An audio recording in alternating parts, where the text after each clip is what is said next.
Mateus capítulo 22. A parábola das bodas. Jesus lhes falou novamente por parábolas, dizendo: O reino dos céus é como um rei que preparou um banquete de casamento para seu filho. Enviou seus servos para chamar os convidados para o banquete, mas eles não quiseram vir. De novo enviou outros servos, dizendo: Digam aos convidados: Preparei meu banquete. Meus bois e animais gordos foram abatidos e tudo está pronto. Venham para o banquete de casamento. Mas eles não lhes deram atenção e foram embora, um para seu campo, outro para seus negócios.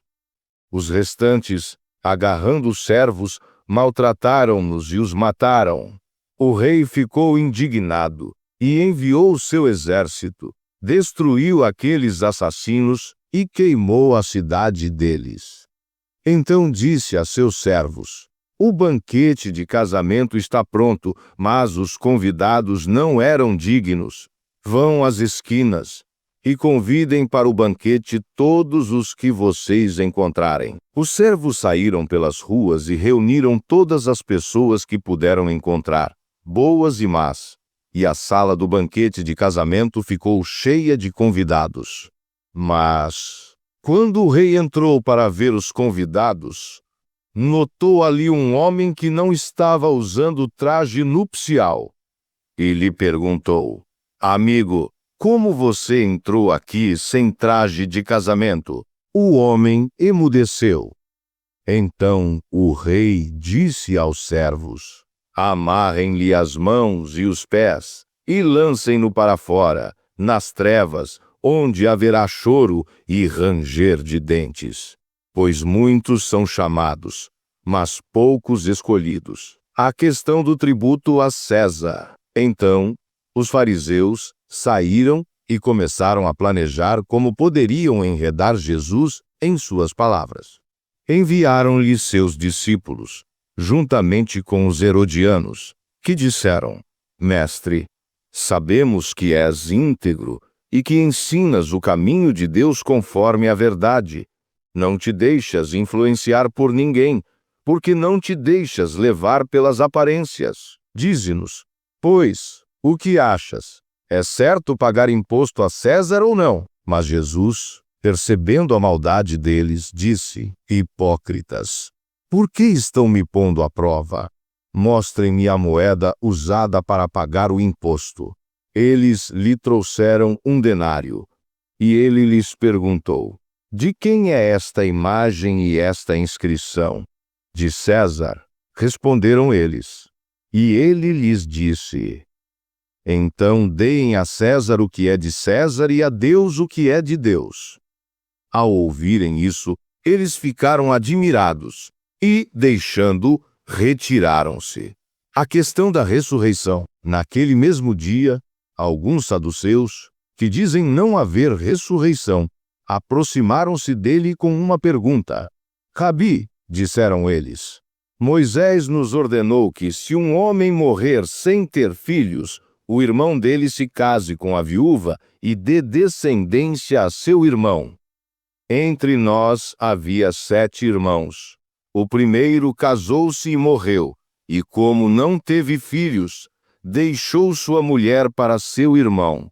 O mesmo aconteceu com o segundo, com o terceiro, até o 7º. Finalmente, depois de todos eles, morreu também a mulher. Portanto, na ressurreição, de quem ela será esposa, visto que todos se casaram com ela?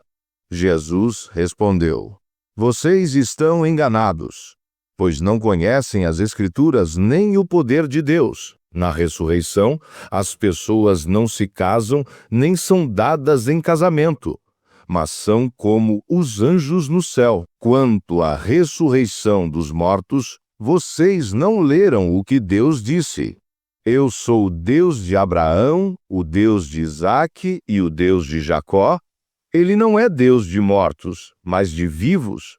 Ouvindo isso, as multidões ficaram maravilhadas com o seu ensino. O maior mandamento. Ouvindo que Jesus havia deixado os saduceus sem resposta, os fariseus se reuniram. Um deles, perito na lei, o pôs à prova com esta pergunta: Mestre, qual é o maior mandamento da lei? Respondeu Jesus: Ame o Senhor, o seu Deus, de todo o seu coração, de toda a sua alma e de todo o seu entendimento. Este é o primeiro e maior mandamento. E o segundo é semelhante a ele: ame o seu próximo como a si mesmo. Destes dois mandamentos dependem toda a lei e os profetas. O Cristo, filho de quem é? Enquanto os fariseus estavam reunidos, Jesus lhes perguntou: O que vocês pensam a respeito do Cristo? De quem ele é filho? De Davi? Responderam eles. Ele lhes disse: Então como é que Davi, falando pelo Espírito, o chama Senhor? Pois ele declara: O Senhor disse ao meu Senhor: Sente-se à minha direita, até que eu ponha os seus inimigos debaixo de seus pés. Se, portanto, Davi o chama Senhor, como ele pode ser seu filho? Ninguém foi capaz de responder-lhe uma palavra, e daquele dia em diante ninguém ousou fazer-lhe mais perguntas.